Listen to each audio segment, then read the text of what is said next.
Jehovah is the King of Kings. Jehovah turns my life around. Jehovah turns my life around. He makes a way where there seems no way. Jehovah is the final say. Who is the Lord of Lords? Jehovah is the Lord of Lords. I'm asking, who is the Lord of Lords? Jehovah is the Lord of Lords. Jehovah turns my life around. Jehovah turns my life around. He makes a way where there seems no way. Jehovah is the Lord of Lords. Who is the King of Kings? Jehovah is the King of Kings. I'm asking, who is the King of Kings? Jehovah is the King of Kings. Jehovah turns my life around. Jehovah turns my life around. He makes a way where there seems no way. Jehovah is the final say. So stop. We can stop at that point. So today's lesson we'll be learning about the Great Commissioning and also the ascension of Jesus Christ. And before we get to the Great Commissioning, we want to see what had happened to Jesus just before the Great Commissioning. So we'll have to go through a short video on Jesus' crucifixion, death, and also resurrection.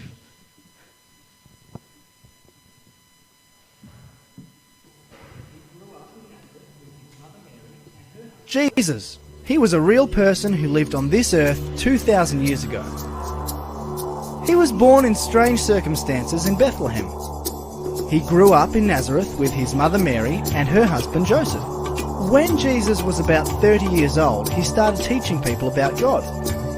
He said he'd come from God and did some amazing miracles to prove it. He made sick people better, fed thousands of people with only a little bit of food. He told a storm to stop, and it did. And he even raised some dead people back to life. Some people loved it, but Jesus worried the leaders. They didn't like what he was saying and doing, so they arrested him and sentenced him to death.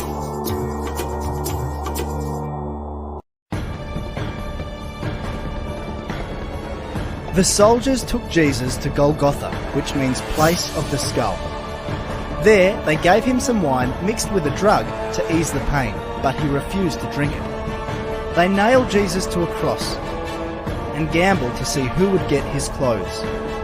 It was about 9 o'clock in the morning when they nailed him to the cross. On it was a sign that told why he was nailed there. It read, "This is the King of the Jews." The soldiers also nailed 2 criminals on crosses, one to the right of Jesus and the other to his left. People who passed by said terrible things about Jesus. They shook their heads and shouted, "Ha! So you're the one who claimed you could tear down the temple and build it again in 3 days. Save yourself and come down from the cross." The chief priests and the teachers of the law also made fun of Jesus. They said to each other, "He saved others, but he can't save himself. If he is the Messiah, the King of Israel, let him come down from the cross, then we will see and believe." The 2 criminals also said cruel things to Jesus.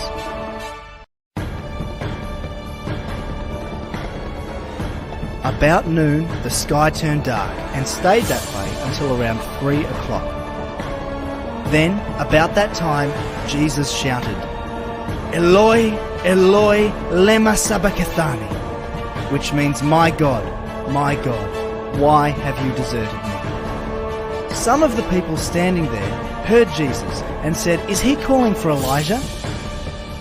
One of them ran and grabbed a sponge. After he had soaked it in wine, he put it on a stick and held it up to Jesus. He said, "Let's wait and see if Elijah will come and take him down."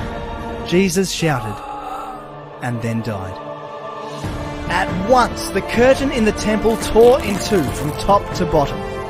A Roman army officer was standing in front of Jesus. When the officer saw how Jesus died, he said, "This man really was the Son of God."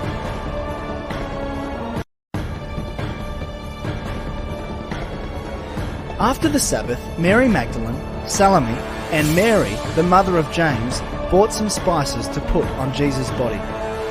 Very early on Sunday morning, just as the sun was coming up, they went to the tomb. On the way, they were asking each other, "Who will roll the stone away from the entrance for us?" But when they looked, they saw that the stone had already been rolled away, and it was a huge stone. The women went into the tomb, and on the right side they saw a young man in a white robe sitting there. They were alarmed. The man said, "Don't be alarmed. You are looking for Jesus from Nazareth, who was nailed to a cross. God has raised him to life, and he isn't here. You can see the place where they put his body. Now go and tell his disciples, especially Peter, that he will go ahead of you to Galilee. You will see." We've seen so many things happen to Jesus. We've seen Jesus being persecuted. We've seen him being crucified. We've seen him dying, and also we've seen him resurrecting. So what is important there is Jesus resurrected. Now, by the resurrection of Jesus, we have hope, we have faith that in everything that you do, you are supposed to trust in the Lord. And now we have a song on Jesus resurrecting, because we know that Jesus is alive. He's alive, amen, he's alive. Jesus is alive, forever is alive, amen. He's alive, amen, he's alive, amen. Jesus is alive, forever is alive, amen. Now, during this time, Jesus is alive. And as I had said earlier today's lesson, you are going to learn about the Great Commissioning and also the ascension of Jesus Christ. Have you ever been given work by your parents? Have you ever been given work by your teachers back at school? Yeah, I know you have. Many are the times that, more so during this time that you're still at home with your parents, you'll find them giving you work. Like, for example, they tell you to take the cups to the kitchen, or also they tell you to wipe the house, and also more other work. Now, this happened to the disciples of the Lord. Jesus had to give them work. To commission is to give someone work. So Jesus told his disciples, let us read this one from the book of Matthew 28, 19 to 20. Let us read together. "Therefore go and make disciples of all nations, baptizing them in the name of the Father and the Son and the Holy Spirit, and teaching them to obey everything I have commanded you. And surely I am with you always, to the very end time." Now, Jesus Christ was telling his disciples that they should go and make more disciples. A disciple is a learner. A disciple is a student. You see, this time, Jesus is telling his disciples, go, make more disciples. Baptize them in the name of the Father, the Son, and also the Holy Spirit. Then, after that, give them the commands that I've given you. And I will be with you till the end time. You see here, after they've been given that assignment, we say that to commission is to give work. After they've been given work to make more disciples, they have also been told that Jesus will be with them. Now, go make more disciples, and then you give them the commands that I've given you. Do you know the commandment of God? I know you know the 10 commandments of God. I also know that you know the greatest commandment. Now, because you know them, And because you normally follow them, you normally do what the Bible tells us to do, you are also a disciple because you are learning from God. And we had said earlier that a disciple is a learner or a student. Now it's us we've been told by God during this time to go and make more disciples. We go and make more disciples. And Jesus is telling us that he will be with us. Jesus is with me. Jesus is with you. And now we are supposed to be happy because Jesus is with us. So, what we learn from that verse is that Jesus is with me, Jesus is with you. I am a disciple of the Lord, and you're also a disciple of Jesus Christ. So, we are also going to watch a clip of Jesus going to heaven, because after this time, after Jesus commissioned them, after he gave them work, he had to go to heaven. So let us watch that clip.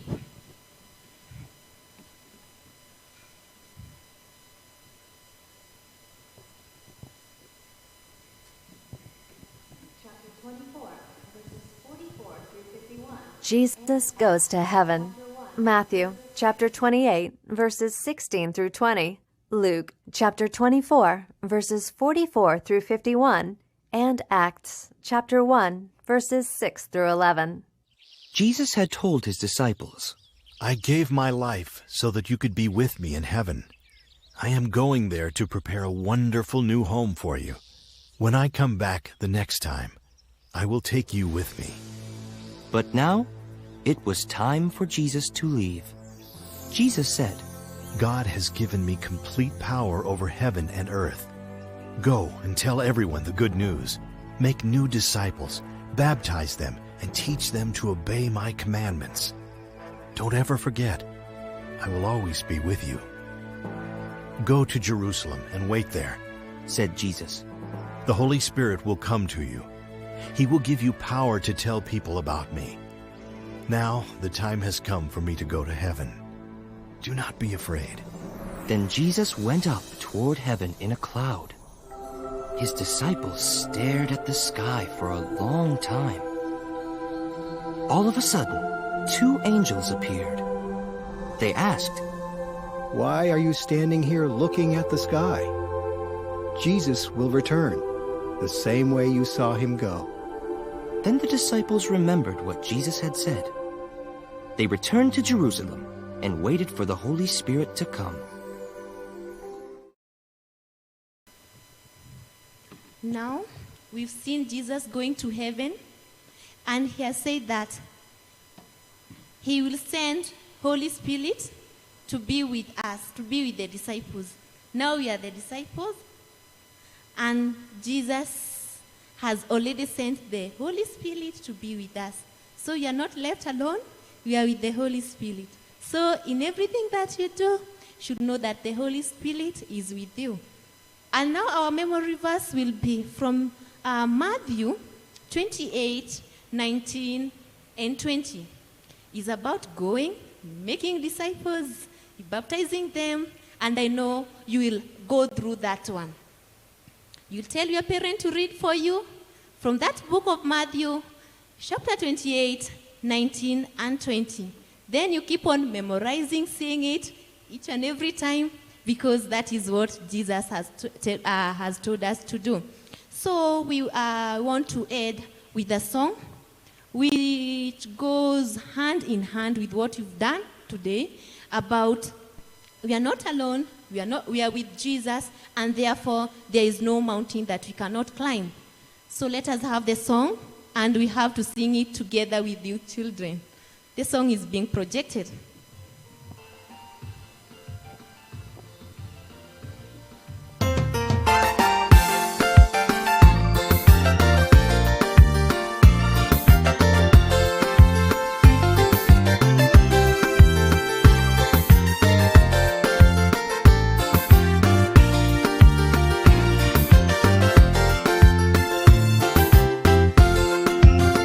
I've been on the mountain and valley.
There is no mountain we cannot climb because Jesus is with us. Jesus is with us, and he will be with us till the end time. Even during this time that we are facing a lot of turbulence as a country, during this time that you're not going outside to interact with your friends, during this time that you're not coming to church, during this time that your work is just to stay home, you're not going to school, Jesus is with you. He will never leave you till the end time. So let us pray. Our Lord and God, we come before your presence. We want to thank you, Lord, for your word. Thank you, God, because you promised us that you will never leave us till the end time. Thank you, God, because you will always be with us. How we pray, Jehovah, that you may protect these children during this time that they are at home. Protect them from all evils. Protect them, oh dear Lord. We pray that during this time, may you provide for their parents so that they can also be able to sustain them and also provide for them. In Jesus' mighty name, we do pray, trusting and believing. Amen. Amen. So, children, have a blessed week. May God bless you. May God be with you. May God protect you. Till we meet on next Sunday. Bye-bye.